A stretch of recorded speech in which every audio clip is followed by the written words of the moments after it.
There's a grave in Italy, 6,000 years old, and inside it are two skeletons, facing each other, arms wrapped around one another, bodies never separated in death. Archaeologists call them the lovers of Valdaro. Nobody knows their names. Nobody knows how they died. But someone buried them like that, deliberately, locked in an embrace that has held for 6 millennia. And that raises a question most people assume has an obvious answer, but doesn't. Did ancient humans fall in love the way we do? Or is romantic love itself something we invented?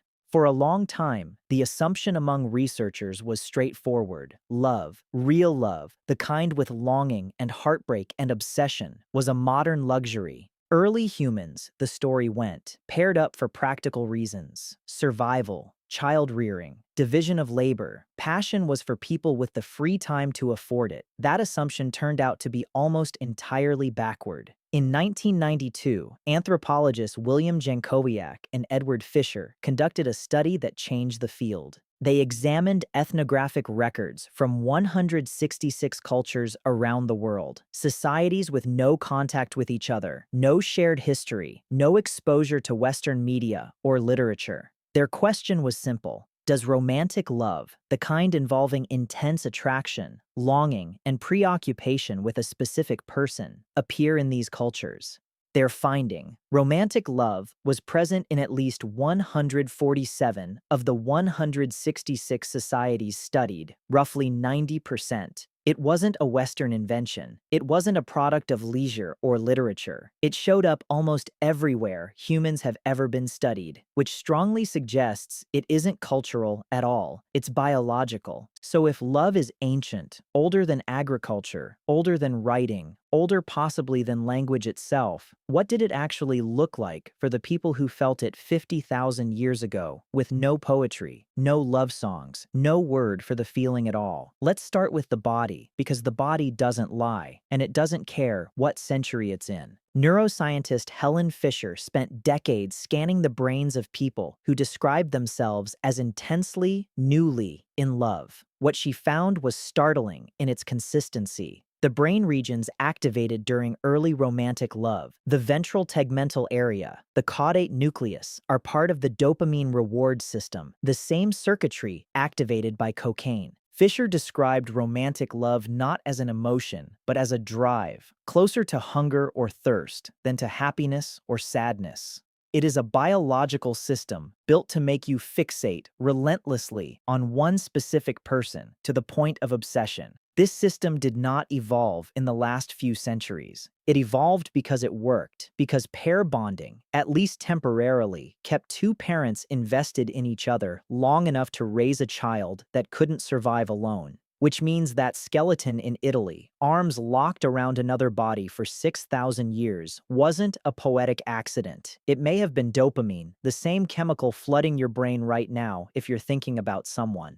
But biology only tells part of the story, because falling in love and being allowed to act on it were two very different things for most of human history. Anthropologists studying small-scale societies have found something uncomfortable. In many hunter-gatherer groups, individual romantic attraction existed, clearly, powerfully, but it frequently collided with something more important to the group's survival: alliance. Marriage, in the vast majority of documented ancient and traditional societies, was not primarily about love. It was about binding two families, two bands, two networks of obligation together, ensuring that if your group ran out of food this season, there was another group, connected by blood, who owed you help.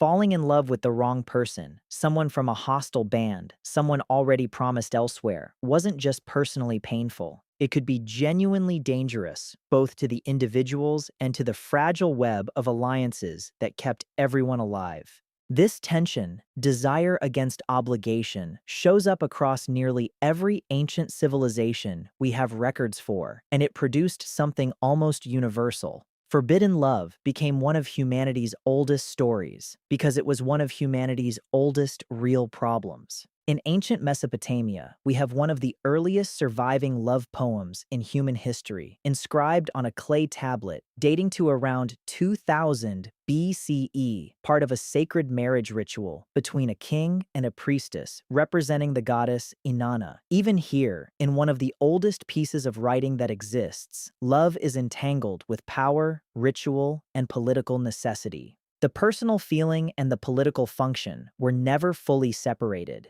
Ancient Egypt gives us something closer to what we'd recognize as private romantic yearning. Love poems from the New Kingdom period, roughly 1300 BCE, describe longing in strikingly familiar terms: sleeplessness, obsessive thoughts, physical illness caused by separation from a beloved. One poem describes a woman comparing her lover's absence to a sickness that no doctor can cure. 3,000 years before modern love songs said the same thing, in different words, but the same ache. In ancient Greece, love got dissected, literally philosophized into categories, because the Greeks, characteristically, couldn't leave anything unexamined. They didn't have one word for love, they had several. Eros, intense romantic and sexual passion, the kind Fisher would later find lighting up dopamine circuits in an MRI machine. Philia, deep affectionate friendship. Agape, selfless, unconditional love.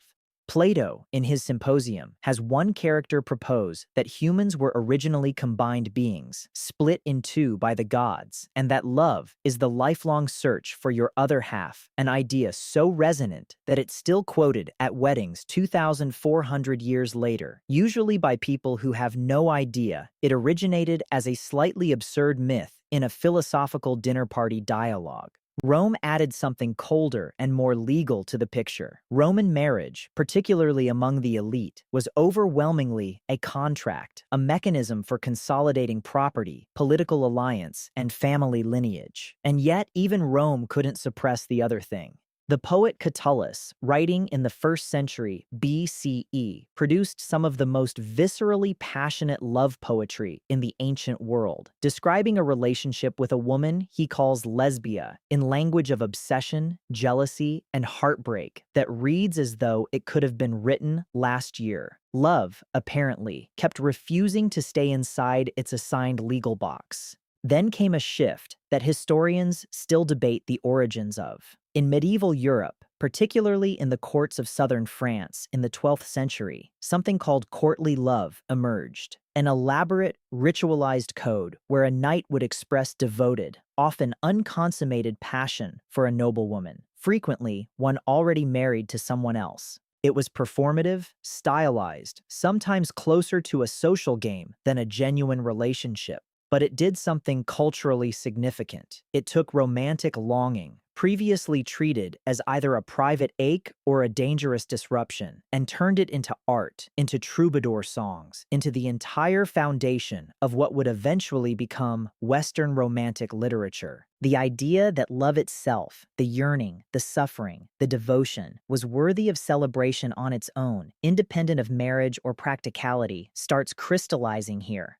Meanwhile, in other parts of the world, love was being written into some of history's most enduring literature entirely independently. In Tang Dynasty China, poets like Li Bai wrote of separation and longing between lovers with an intensity that echoes the Egyptian poems written 2,000 years earlier on the other side of the planet. Two civilizations with no contact producing strikingly similar language for the same ache. In classical Sanskrit literature, texts like the Kama Sutra, far more often reduced in modern culture to a sex manual, actually devote enormous attention to courtship, emotional connection, and the cultivation of intimacy as a deliberate art form. By the time we reach the print era, and eventually the modern world, romantic love hadn't been invented. It had simply been given permission, gradually, unevenly, and still incompletely, to matter as much as alliance, property, and family obligation once did. The shift toward marrying primarily for love, rather than primarily for arrangement, is startlingly recent in most parts of the world, really only becoming the dominant norm across large populations within the last 2 to 3 centuries.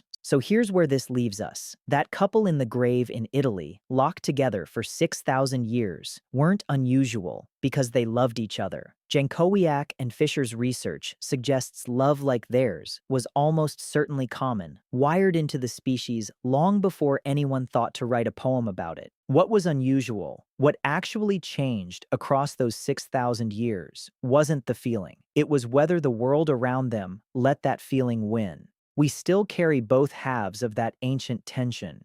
The dopamine-driven, obsessive, biological pull toward one specific person, and the older, colder calculation about alliance, stability, and practicality that shaped who our ancestors were actually allowed to be with. Every love story humans have ever told, from a clay tablet in Mesopotamia to a poem in Egypt to a troubadour's song in France, has been an argument between those two forces. That grave in Italy has been open to visitors, a testament to something that outlasted the civilization that buried them, the language they spoke, and every name anyone ever called them. The feeling survived. The question is what we've done in 6,000 years with the freedom to actually act on it.